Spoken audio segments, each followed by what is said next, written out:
I'm here today with my good friend, Trudgeon, my friend, my mentor, my guru Wow. extraordinaire. Yes.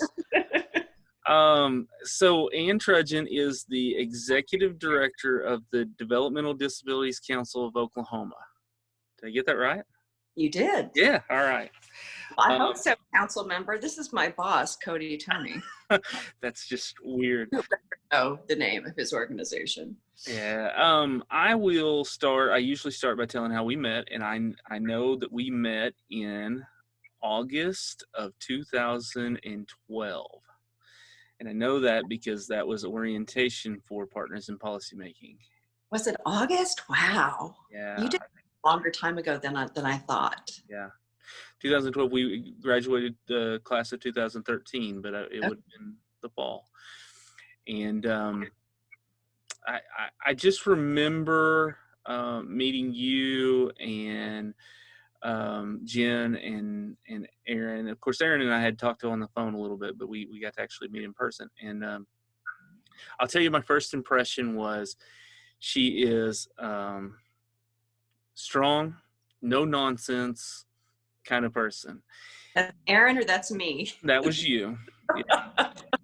And I still believe that, but now I know that there's a funny side to that too. So your sense of humor I love, because it's just like me. You're such a smart aleck, and Yeah. so we get it. We get each other. That's why we get along. That's right. Tell me, let's start with how you got started in advocacy, because I know, and I don't know if you want to reveal this, you are going on year 31? I'm finishing year 31. Yeah. I'll finish it in July. Yeah. So how did you get started? Well, I was in 4th grade, I remember, and I found out that this job was open. And so I applied for it, and I don't want to make myself as old as I am.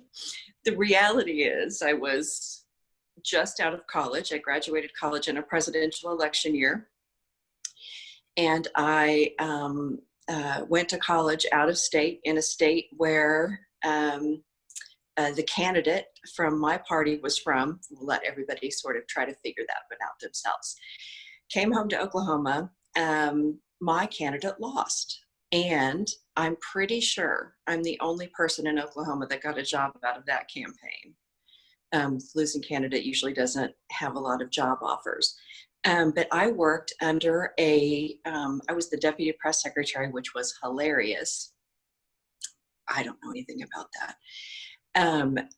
But my boss at the campaign was a man named Bob Burns, who was wonderful. And his wife, Pat Burns, often came in to bring Bob lunch at the campaign. It was really sweet. So Pat and I got to know each other, and what do you know? Pat had a job opening. Pat was the first director of the Developmental Disabilities Council in Oklahoma, and she hired me on when I was, so now you're going to be able to do the math, when I was 23, and I've been at the council ever since. I never would have imagined that I would become so enmeshed in advocacy work, but I love it. I love it. I can remember I started right when the HISA Memorial Center was closing. In fact, my very first day, my boss, Pat, said, "Sit down and read the files. I'll be back in a week." And she and the senior rest of the team from Developmental Disability Services drove to Tulsa to whap out the consent decree that closed HISM, and they were all up there. And so I literally read files for 4 or 5 days, not super sure what I was going to do, but it gave me a great understanding of the history of the field, surprisingly. And I got to know my colleagues that were not the senior staff, the middle management staff at DDS. And it was just a great start, hearing their stories and hearing what they did for the agency and for the field. And it was just the right time to really start in developmental disabilities. HISM, was the first institution to close. Community services had really just started, and so it was amazing. And I love that I have been here to see the changes that have been made over the last 32 years.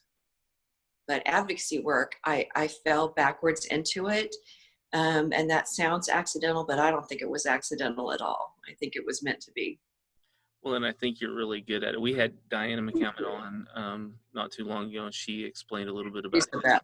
yeah, and so that's an interesting history. But yeah, you jumped in at a very interesting time. So, Uh-huh. It was. It was. Still is.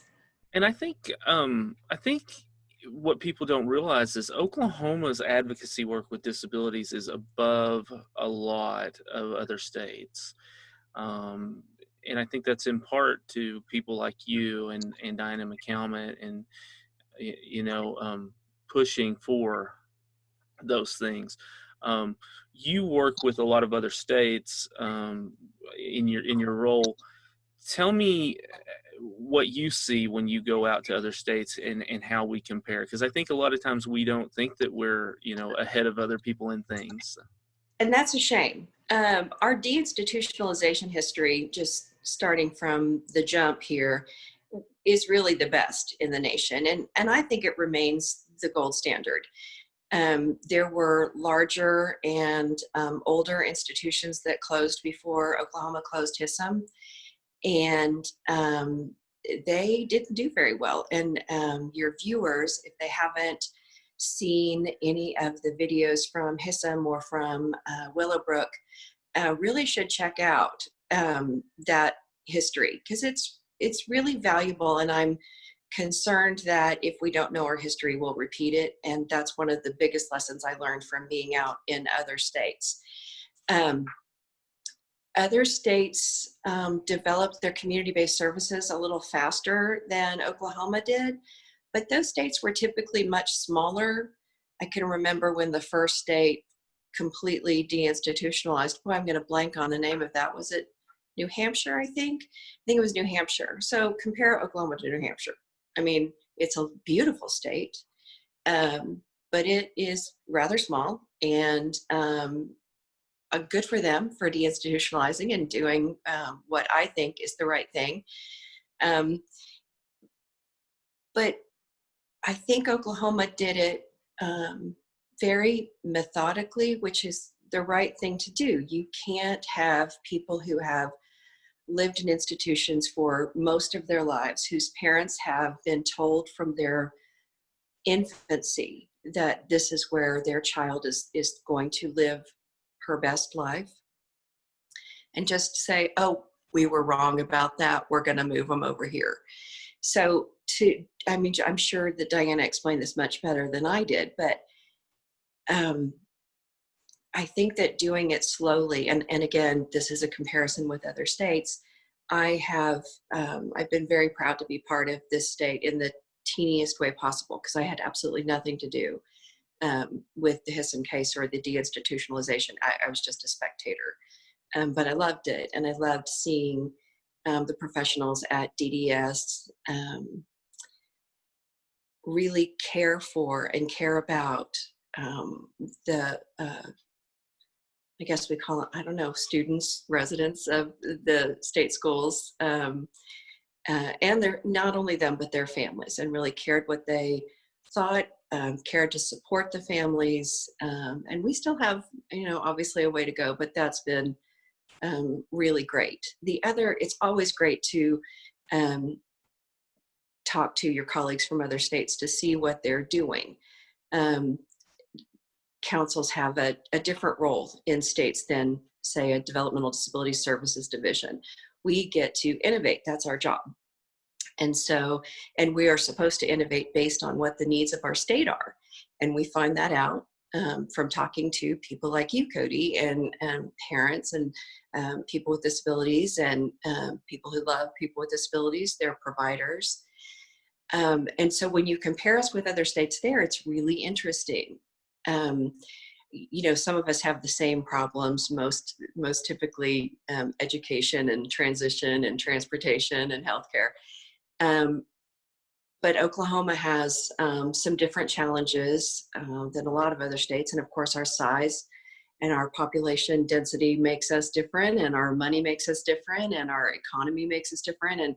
And so it's always interesting to compare and see where we can learn from other states, the good, the bad, and the ugly, and choose what's best for us, and chart our own path. And that's what I think the Disabilities Council gets to do, which is awesome. I have the coolest job in the state. Well, I probably shouldn't say that because people are going to want it, but it's fine for now. And you're obviously very good at it, or you wouldn't still be here 30 something years. I liked it though. For those who don't, and let me go back first. One of the things I remember about Partners is that you made us learn the history, and that was one of the, how do I say this? It was one of the most devastating, but one of the most fascinating aspects of Partners to me, because it is. I mean, it's almost tragic in some ways, but it was just eye-opening to think of how far we've come, and that my son could have been part of that, Yeah. So pretty interesting. One of the other things that I think I learned from you specifically, just to kind of get into this, was there are two things that really stand out to me. Number one was there's more out there than just Autism World. Oh. And that was something you really pushed to me, was because, and I remember going in, but that was all I knew. That was my world. That was it. Why wouldn't it be? Yeah. And so as we were sitting in there, and everything I said was autism, this, and my son, and this, and this, and this, and I don't remember if you pulled me aside, but I think you told me there's more out there. Look around, and what other people have, everybody has the same or similar needs, no matter what. And so when I went into Partners, it was autism. When I came out, it was Disability World. And I remember that was one thing that I really appreciated from you. The other thing came a few years later, and I remember being at I've got to tell this story because I went to this when we were doing the governor's conference, and I sat with you. You asked me if I wanted to sit at the DD council. Oh yeah, I remember this. And I said sure. I didn't know anybody else. Where you were going. Yeah, and so I sat down. I love this story because to me it's just one of those aha moments. But I sat down with you, and I don't plan. I go to conferences. I don't look at anything. I just know where and when it is. And I said something along the lines of, are we waiting on the keynote? Or you said, we're waiting on the keynote. And you said, here he comes. And I turned around, and it's Jonathan Mooney. And you had made us read The Short Bus. And I loved that book so much, and I was so in awe that I was awestruck. And that's hard for me. I mean, I rarely get awestruck because I've been around people. And so he comes down and he sits at the table right with us, and I thought, what am I doing? What am I doing here? Which was an amazing thing in itself. But you started introducing me and telling him all these things that I've done, and I kind of shied away and said, oh, I'm just a dad. And I remember you looking at me, and I will never forget this, and you know this because I've said this. You said, quit being so damn humble. Yeah, there's no need for it. And I'll never forget that, because it was I hate this to sound because I'm still humble to this day, but I just feel like I'm just a dad, and I'm just a guy that's out here trying to help other people. But in reality, I do realize sometimes that if I hadn't done some of the things that I've done, nobody would have. Well, it's a fine line between humble and egotistical. And, I would always want to be on the more humble side, because I don't think that people who are egotistical get listened to very much. On the other hand, if it wasn't for parents like you and Diana and Wanda Felty, you mentioned those as people that have already done an interview with you, this system wouldn't be where it is, and it wouldn't be continuing to grow. Wanda Felty said for years, "I'm just a mom from Spyro," and she still uses that accent to great effect. But she is so far from just a mom in Spyro, it's ridiculous. Um, her leadership has made all the difference in the world, and someone will come, I think she picked up where Diana in a lot of ways left off, and someone will eventually pick up where Wanda left off, and someone will hopefully I think for sure will pick up where you leave off in your community and in our state. And that's the amazing thing about this field, is I think that people respect the leadership of others, and there's not a whole lot of jealousy in our field. I think we all like to congratulate each other and thank each other and give credit where credit is due. And I love that about our field. And Jonathan Mooney, that's another one of those accidental things. I have family in Portland, Oregon, and I was out there, and I was in the airport coming back, and they have this greatest bookstore called Powell's, and there was a Powell's branch at the airport, and we had some time to kill. I went over and I saw that book displayed, Tales of the Short Bus, I can't remember. Anyway, it's Jonathan Mooney. Go get it. I'm sure it's on Amazon. It's also in my library. So It's on my shelf right now. So. Oh my gosh, it's so good. So I picked it up because it did reference disability. Oh, here comes the visual aids. It's yellow. Oh, it's your drink. I thought it was the book. Anyway, so it's the story of Jonathan Mooney himself. And I read it and I said, oh my gosh, we have to get this in the partners curriculum. We have to teach this in partners. And I came back and showed my colleagues, and there's a lot of bad words in here. I said, yeah, I don't care. This is the story that needs to be told, and it's genius. And so then I met Jen Randall, and Jen Randall said, have you ever heard about Jonathan Mooney? I was like, oh my gosh, I love Jonathan Mooney. And so she and I wanted him at the governor's conference for years, and it took a long time to get him. But through Jonathan Mooney, we met Ladera Korn, who now keynotes our youth leadership forum and has come to Oklahoma several times. It's amazing how seemingly accidental things just end up making such a difference. But yeah, love Jonathan Mooney. I think I have a picture of him on my cell phone to this day, because he makes me kind of go, you need to be a better advocate every day.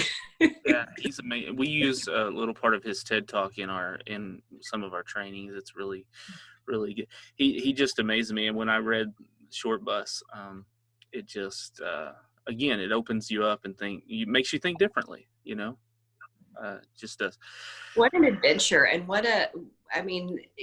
it's amazing that he did that, and the stories of the people that he meets along the trail, really, you guys, you have to read it, are just incredible in their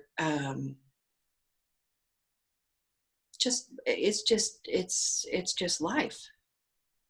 And it's interesting, and it reminds us that we are more alike than different, which is obviously a big thing in my world,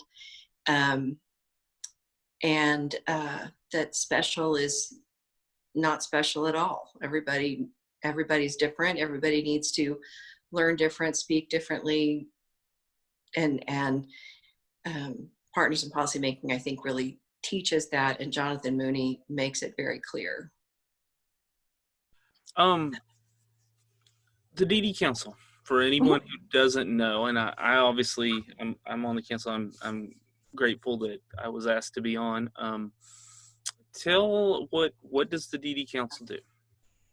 The DD Council was established originally, and this is the coolest history.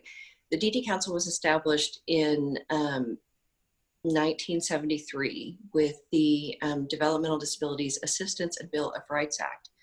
I think that's pretty much what it was called when it was original. And this is the history of it. Two women, Elizabeth Boggs and Elsie Helsel from Indiana. Mrs. Boggs was from New Jersey. Sat down. I hope I have this right. I know I have the setup right. I don't know if I have the names right, but I'm pretty sure I do. But they were at a conference in Washington, D.C. for, I think it was an art conference. I think it was a association for our citizens before they became the ARC.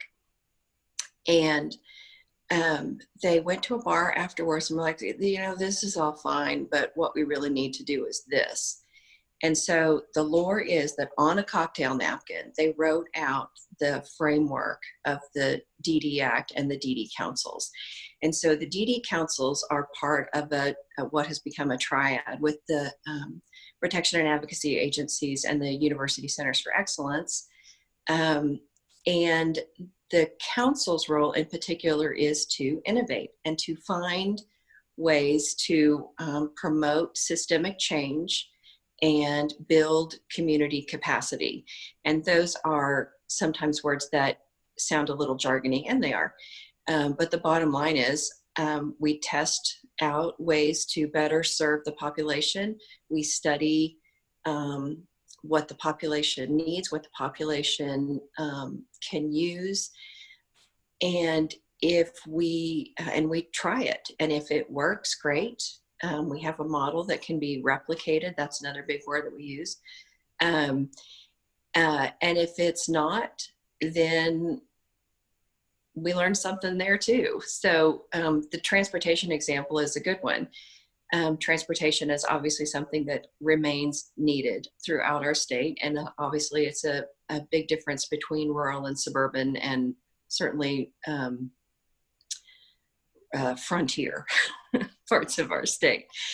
The council invested a lot of money in transportation with varying degrees of success. We had a transportation model in McAllister, so urban, but not a big enough city that could sustain, a Tulsa or Oklahoma City size transportation system. We put some money in Duncan, again, a city, but with more surroundings than McAllister did, and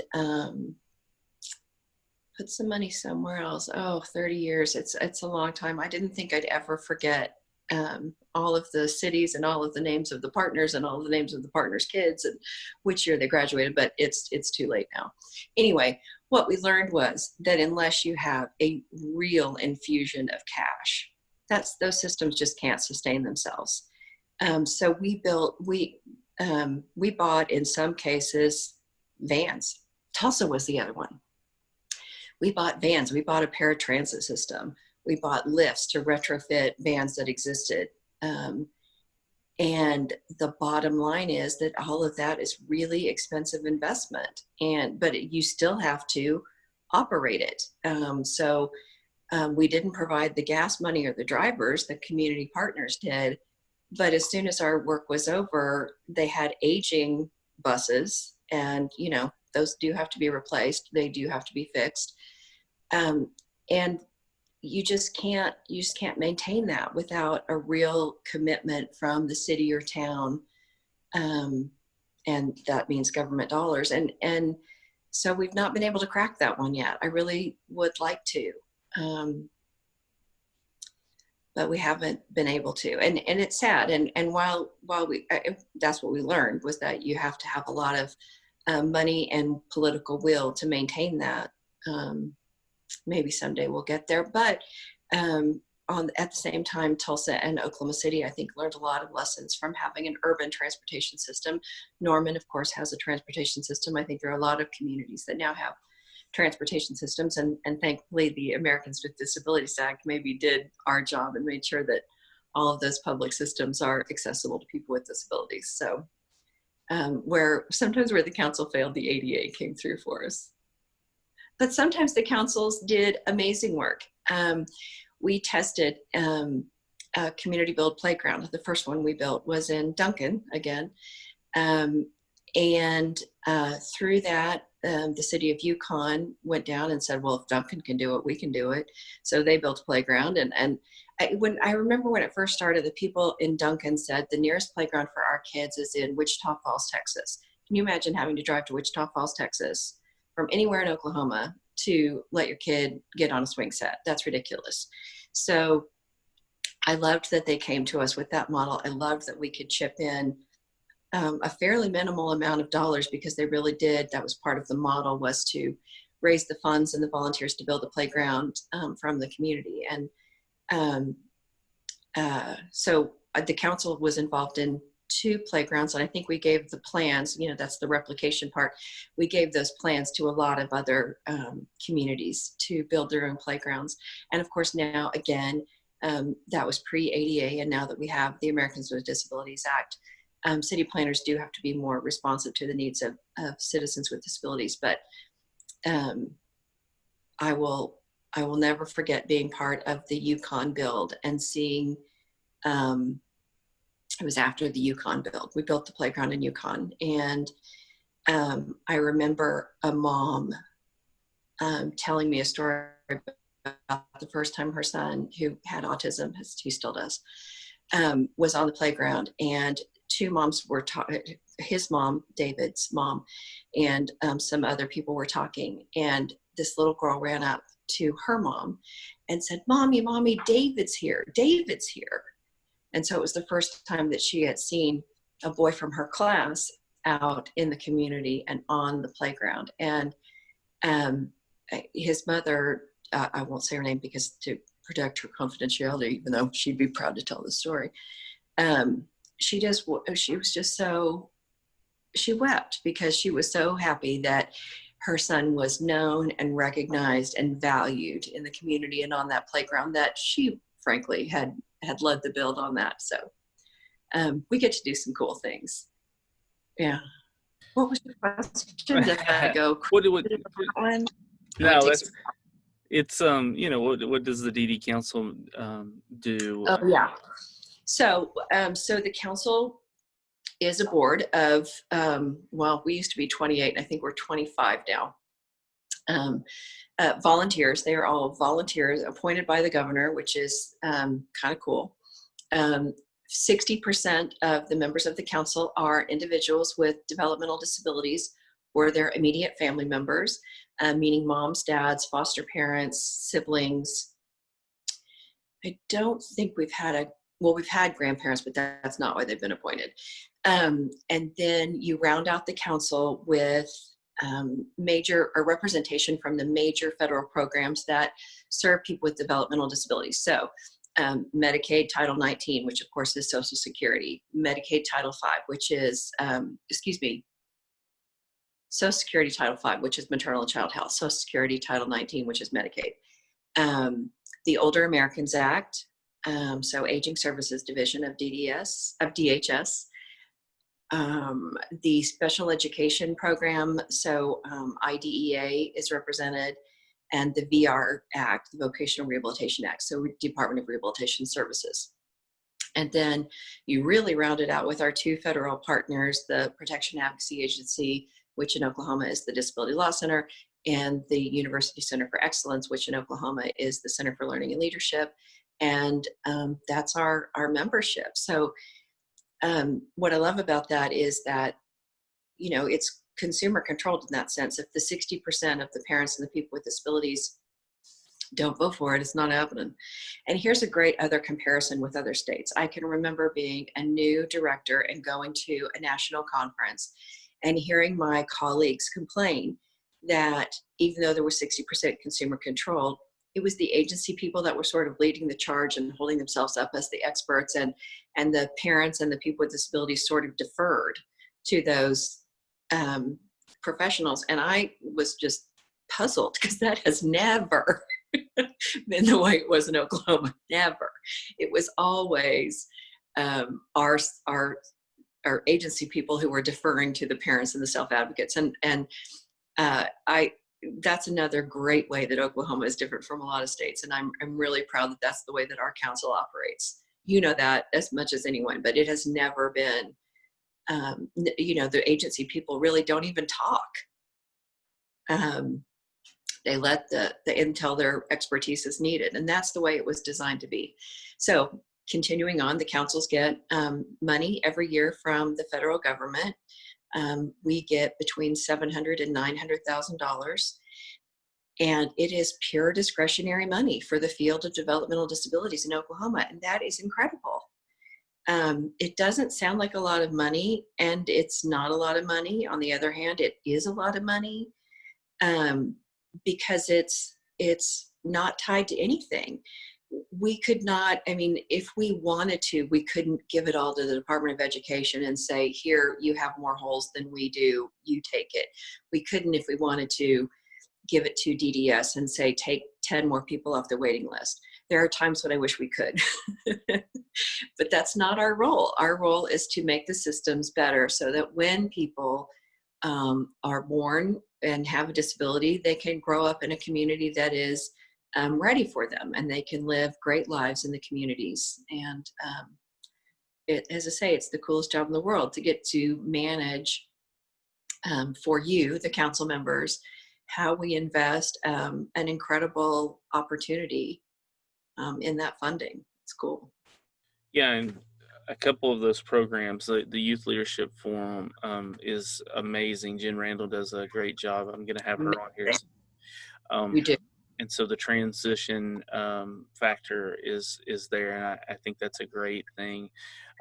But one of the biggest, obviously, to me, impact-wise, personally and as a whole, is partners in policy making, and we'll get Aaron to tell a little bit more about that. Although we've talked Yeah. about it, every person that Forever. we've had on so far has been we've talked about it at least a little bit, but partners has had such an impact on the state, not just the state. A lot of advocates are nationally known also, so I think that's a great aspect. And another good comparison, because Oklahoma, as you know, the program started with the Minnesota Developmental Disabilities Council, and it is a trademarked curriculum, and Oklahoma does a very faithful replication of that program, and I am really proud of that as well. The council funds it, which doesn't have to be the model, but is usually the better model for states to use. And my friend Colleen Wick, who wrote the curriculum, is grateful every day that we maintain a very high level of standards for our partners graduates, and implement a really rigorous, important program, just to compare us once again with other states. So tell me, let's kind of change gears here a little bit. I always like to ask, who were your mentors? Who are your mentors? Especially early on. Mm-hmm. One of the first people I met was Jim Nicholson in Developmental Disability Services. And at the time, he was over the finance part of DDS. He was not the head of DDS. Another person was. But when Jim was elevated to the directorship, I can remember very vividly, and I remember him saying, I know exactly the words he said. I can't remember the audience to which he said it, but he said, when it comes to professionals, never let anyone off the hook. And that has really stuck with me. Never let anyone off the hook. If they're paid to provide services to you, never let anyone off the hook. And he was obviously the highest level there was in developmental disability services. The buck stopped there. But he never wasn't 100% responsive to the population. And he, even as a retiree, he remains so dedicated and so a part of our world in Oklahoma, in terms of people with disabilities. And so Jim was a very big mentor, and the never let him off the hook is how I teach council staff to behave. If someone calls you and says, I need to know about this program, you don't say, not my program, bye. You say, let me see what I can do to help you. It's not my program, but I'd be happy to walk you through this, what I know, and give you some numbers and give you a warm hand offer. whatever it takes to be kind and not just be the 11th person who was hung up on that person. We get a lot of phone calls um, because we're the Developmental Disabilities Council and we're ahead of Developmental Disability Services in the phone book. Do people still use phone books? Anyway, I don't know if that story still holds water, but we got a lot of calls about where am I? We still get a lot of calls about where am I on the waiting list? I don't know. I don't manage the waiting list, but I can find out for you. And I will put them on hold, or we'll say we'll call them back, and we'll call them back and do that. Oh, once again, I've started to ramble. Mentors. Colleen Wick in Minnesota, definitely a mentor. Colleen's the one who taught me the value of history and the role of history in our field. And Partners in Policymaking is her baby, and a lot of it is online. So you should check the Minnesota Governor's Conference or Governor's Council on Developmental Disabilities on your websites too. Another big mentor was my former colleague in Texas, Roger Webb. Roger retired, creep. And Ed Pernetta from Connecticut also retired. Those two gentlemen showed me what the heart of an advocate was really about. These were men who, like me, don't have a family member that has a disability, but who really found in this field a way to give to the community as a whole, not just people with disabilities. And their lessons have served me well. Ed Pernetta was always a really good, and Roger for that part, we're always really good managers too. So I learned the management. I didn't learn all. I still have struggles in management, but I learned a lot of the skills I have in management from Roger and Ed. And then, obviously, most importantly, are people like Nancy Ward and James Metters. I can remember meeting James Metters. We were at the same age. And Joe Metters and I are the same age, and Joe Metters and I even have the same birthday. And when self-advocacy really started in Oklahoma, I was sitting there. I was not part of it, but I was sitting next to the people that were part of it. And so I can remember meeting James Metters for the very first time on the 4th floor of the Sequoia building, and he had hair, and he had the most piercing blue eyes. And I can remember thinking, wow, this guy's kind of amazing. And so just learning from Joe and James and Nancy and Barbara Eastland, and there's just, I mean, so many. Nancy, of course, is the one who's still around in Oklahoma to this day, although I stay tight with Joe and James. But those self-advocate leaders taught me everything I know about being an advocate, about supporting people where they are. I learned a lot from Nancy. One time spent the night at my house. She had something to do in the morning, and instead of going home, she spent the night at my house. And we went to Blockbuster Video. There used to be stores where you physically went and got these tapes that were about this big, and they were called VHS. You couldn't just dial up the Netflix and get whatever you want. And so Nancy and I decided to go to Blockbuster and get a movie. And I said, what kind of movies you like? And, she's my age, actually a little older. And I'm thinking she's going to want whatever Blockbuster movie was out at the time. And she said, I just need a movie where I can really just understand the plot. And I like the story, and the story is nice and not convoluted or mean, and I just thought, wow, this is a woman who knows herself and knows what she needs and is happy to tell me what it is she needs. And I thought that was so genuine. And it's made a big difference in my life too. Just the genuineness and the openness of self-advocates. They remain my biggest mentors.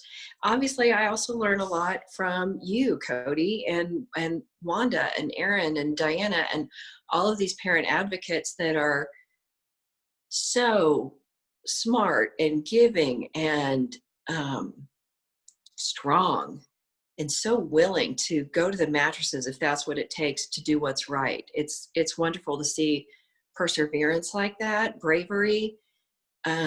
and a total commitment to creating better lives for their kids and for the other parents.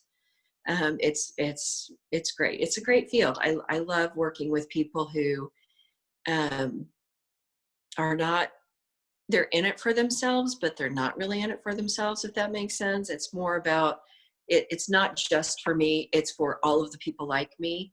And I think that unselfishness and that willingness to see beyond your own front porch is um, it's a really nice aspect of this field that I really love.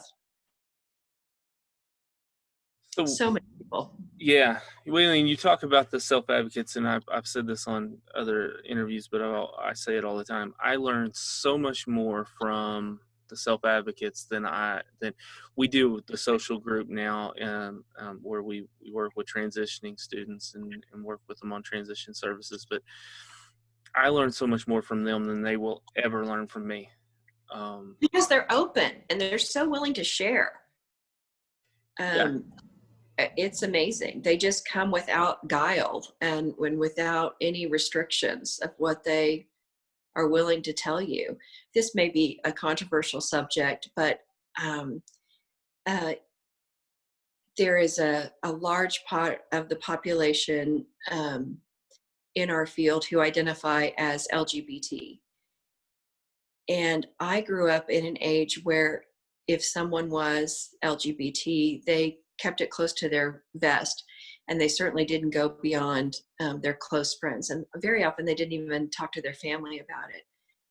I remember noticing at a national self advocacy conference in Minneapolis one year how many people were out and proud, and they didn't even see what there was to discuss. That was that was just who they were, and they demanded to be treated um, equally. And I think that that's my other recollection of how little guile and pretension this field has. Self advocates are who they are, and they don't give a crap if you like it or don't. And I love that. I could certainly be a lot more like that. I'm not.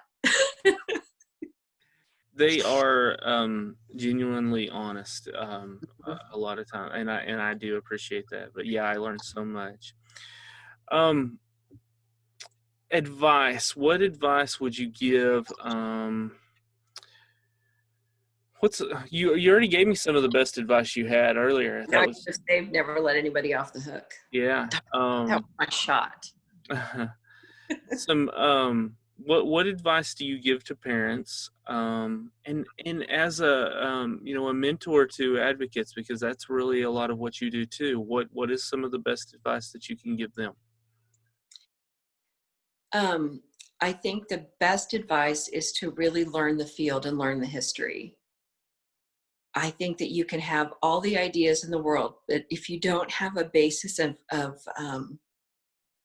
what has been tried, I mean, some of the things that have been tried will always fail. Some of the things that have been tried won't fail again because times are different.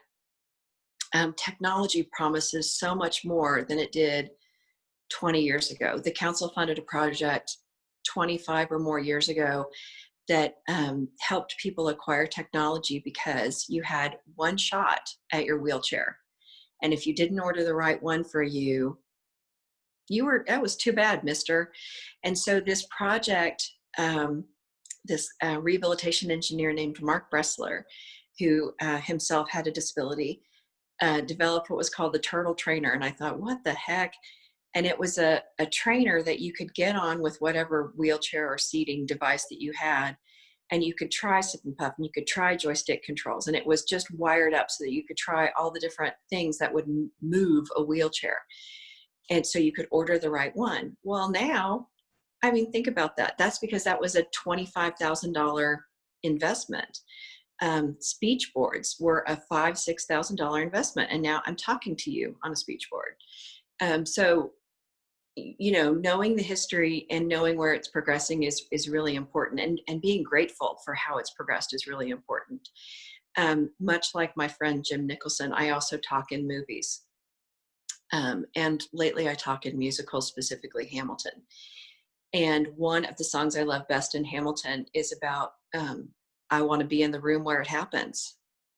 That's genius. You have to be in the room where it happens. And sometimes you have to fight for that place in that room, and earn a place in that room. But it is a fight worth fighting. And so I would also say be in the room where it happens. Um, and finally, I guess you have to be brave. And if you are, nobody believes this, but I'm actually a very shy person. But I've learned to overcome that. And when the time is right, and when the time is right, is very specifically when I need to speak to my legislator and have a relationship with my legislator. I don't do social media, but I did see my current state representative announce on, like, it must have been Twitter, that she had filed her reelection papers. And I, whatever you do, comment back on Twitter, tweeted back to her, do you want me to put my sign out yet? And she said, yeah. So I've kept my sign from 2 years ago for her campaign. And it'll go out really soon. So having that relationship with the legislator is really important, and being brave enough to make that relationship. They are just people, ladies and gentlemen. And but for the fact that they were brave enough to go file paperwork and run, they wouldn't be who they are either. So it is our job as their constituents to be brave, tell them what's what, and make sure that they're hearing from our side. Everything has to do with our side. Oil and gas, yeah, that funds our programs. That's our side. Education, obviously. Commerce, yes. Jobs, that's our side. And they have to know how to accommodate is not the right word, but serve all of the people, and not go, there are disability programs that'll get them jobs or get them education or whatever. You have to be brave and say, yes, I know that you have to worry about the 90%, but this 10% is really important too, and they need to be part of you. So you have to, and again, that goes back to knowing the field, knowing the history, being in the room where it happens, and being brave. So just all of those things. That's my advice. That's good. That's good. And come to Partners or One Love, whichever is right for your age group, and talk to people like Cody and his kids, so you know what it's like to walk in the shoes of an advocate. Yeah. Well, that's all I have. I want to wrap up by saying this. I value you and your mentorship, your friendship, because I learn from you every time I'm around you. And I just want to thank you for over the years, everything that you've done. So you are an amazing woman. And well, I can think of a kinder compliment than that. Thank you very much. so that's and all. Right back at you, except for the amazing woman part. All right. Well, thank you for being on here today. And my pleasure, truly. We will talk. Good luck, everyone out there. Be brave.